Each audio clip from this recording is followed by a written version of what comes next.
एक बार पुणे में पधारे हुए सभी अति सम्माननीय झुंझुनू विधानसभा के मेरे आदरणीय बड़े बुजुर्गों, हम उम्र साथियों और माता और बहनों और बेटियों, आप सबका मैं स्वागत और अभिनंदन करता हूँ। जैसा कि रणवीर जी ड्यूटी ने बताया और पूर्व वक्ताओं ने बताया और आप लोगों ने हाथ उठाकर मुझे चुनाव लड़ने का जो जन समर्थन दिया, उसके लिए मैं बहुत बहुत आप सभी का आभारी हूँ। इसके अलावा एक दूसरी बात यह है कि मैं आप लोगों का इस मंच से वादा करता हूँ, और मैं जिस परिवार में जन्मा हूँ बहुत स्वाभिमानी परिवार है। तो जैसा कि रणवीर जी ने कहा, आपके पास कई तरह के प्रलोभन आएंगे, कई तरह के पद आएंगे और कई तरह के दबाव आएंगे, लेकिन मैं विधानसभा के मेरे प्यारे साथियों इस मंच से आपको विश्वास दिलाता हूँ, न झुकूंगा, न रुकूंगा, न मिटूंगा। और इस झुंझुनू के लिए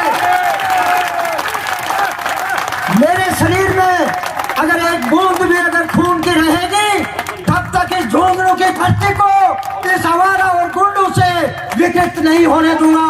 मेरा यही विकल्प है, मेरा यही विकल्प है। मैं कभी पंच भी नहीं बनूं, लेकिन ये मेरा एजेंडा है कि इस वंश परंपरा और आजकल जो वंशवाद है वो भ्रष्टाचार में भी लिप्त हो चुका है। इस वंशवाद और भ्रष्टाचार को मिटाना है और झुंझुनू जो वीरों और शूरवीरों की स्वार्थ की धरती है, भाईचारे की धरती है, उसको मैं कायम रखूंगा। या किसी तरह का भू माफिया या और तरह का कोई यहाँ कोई गिरोह गुंडागर्दी नहीं पनपने दूंगा। इसकी अमन, चैन और शांति के लिए कर सकूं। आप लोगों का आदेश मैं सिर माथे। आप लोगों को बहुत बहुत धन्यवाद। जय हिंद, जय भारत। झुंझुनू की ये धरती शक्ति, भक्ति और समर्पण की धरती है। सेठ साहूकारों, शूरवीरों की धरती है, मामा साहू की धरती है।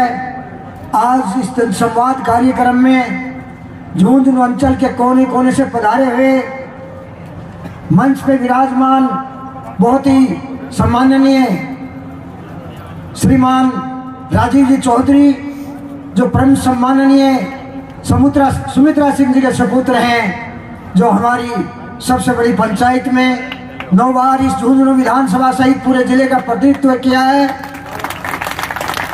उनके लिए मैं ये कहूँ कि अगर राजस्थान की शान और झुंझुनू का गौरव कहूँ तो कोई अतिशयोक्ति नहीं। उनके ये लाल हमारे स्टेज पे विराजे हैं। उनके साथ झुंझुनू विधानसभा के बहुत ही सम्माननीय विद्वान संत पुरुष और मंच के समक्ष आदरणीय योग्य मेरी माताओं, बहनों और बेटियों, आदरणीय बुजुर्गों, हम उम्र साथियों, युवाओं और मीडिया से पधारे हुए पत्रकार बंधुओं, आप सभी का मैं इस जन संवाद कार्यक्रम में हृदय की गहराइयों से आपका अभिनंदन करता हूँ, आपका अभिवादन करता हूँ, आपका स्वागत करता हूँ, आपका धन्यवाद ज्ञापित करता हूँ। साथियों, मुझे समझ में नहीं आ रहा इस विशाल जनसमूह को देखकर जो जन सैलाब उमड़ा है, पता नहीं ये निराशा का प्रतीक है या आशा का प्रतीक है या ये झुंझुनू का भविष्य है। लेकिन मैं इस भरी भीड़ को देख के बड़ा की कर्तव्य हूँ, हैरान हूँ, मैं बड़ा अचंभित हूँ। मुझे याद नहीं कि मैं मेरी बात को कहाँ से संबोधन करूँ, किसका पहले सम्मान करूँ, किसका बाद में बात करूँ। लेकिन साथियों, आप सबका सामूहिक रूप से हृदय की गहराई से सम्मान करता हूँ। मेरे से पूर्व प्रबुद्ध और प्रखर वक्ताओं ने बहुत सारी बताई बातें। मुख्य रूप से हम कई लोग भारतीय जनता पार्टी से उम्मीदवार थे। कई जगह पे बातें हुई कि फला उम्मीदवार है। अंत में जब मुझे एहसास होने लगा, जैसा कि विद्वान सीए मनीष जी अग्रवाल ने बताया कि आज यहाँ एक ऐसे व्यक्ति को टिकट दिया है, उनकी बातों को मैं दोहराना नहीं चाहता। सही रूप से उन्होंने उस बात को बताया है कि एक जज यहाँ बैठे, एक जज दिल्ली में और एक कहीं और। तो साथियों, उस जिसको टिकट मिली है उसके बारे में मैं ज्यादा नहीं कहना चाहूंगा, मेरे पूर्व वक्ताओं ने जो बता दिया है। लेकिन मैं ये जरूर कहना चाहूंगा कि मैंने हाथ जोड़ के कर्तव्य निवेदन किया था कि ये झुंझुनू की विधानसभा वंश परंपरा से थे, तो यहाँ बिल्कुल पिछले 60 साल से परेशान है, वंशवाद खत्म है। और मैं जिस दिन झुंझुनू की राजनीति में प्रवेश किया था, मैं ये संकल्प लेकर आया था कि इस वंशवाद की परंपरा को खराब करूंगा, खत्म करूंगा और इस झुंझुनू के लिए, विकास के लिए मैं कर संकल्पित रहूंगा।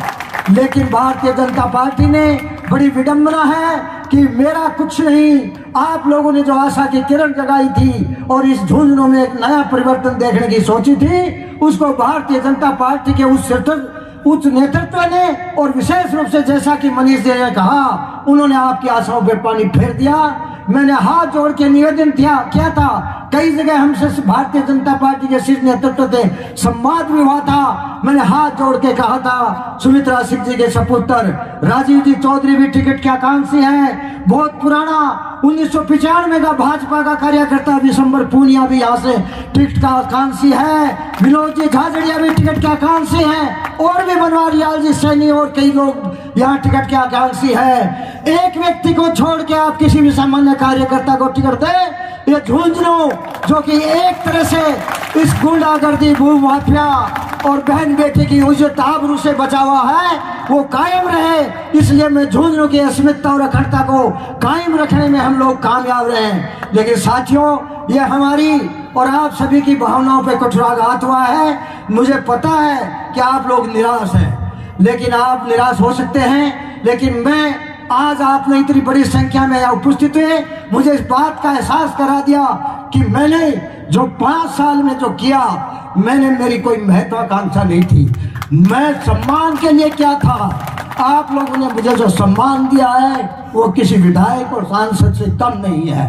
तो साथियों, मेरी और कोई अपेक्षा और आकांक्षा नहीं है। मैं आप लोगों के लिए आया था, आप लोगों के लिए हूँ और आप लोगों के लिए रहूंगा। जैसा आप लोग मुझे जो आश्वासन या मुझे विश्वास या कोई आदेश जारी करोगे, उसकी मैं बिल्कुल हाथ जोड़कर आपके चरणों में प्रणाम करते हुए पालना करूंगा। लेकिन इस मंच के माध्यम से आपको अवगत कराना चाहता हूं कि आप आगे भी मुझे कोई कार्य या दायित्व सौंपोगे तो मेरी श्रंस और मेरी प्रेरणा स्रोत परम सम्माननीय झुंझुनू का शौर्य, झुंझुनू की शोभा, बालिका शिक्षा की मसीहा परम सम्माननीय सुमित्रा सिंह जी होंगी। उनको आदर्श को लेके ही मैं इस झुंझुनू विधानसभा में आपके आदेश का कुछ कर सकूंगा।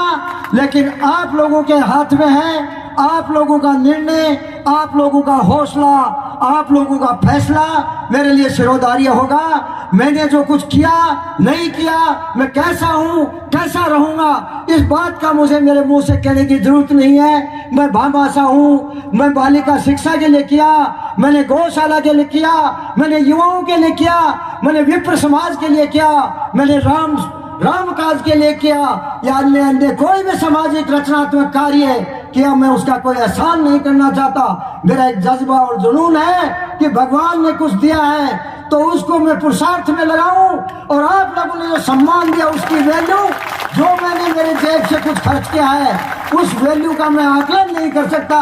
पता नहीं वो कितनी गुना है।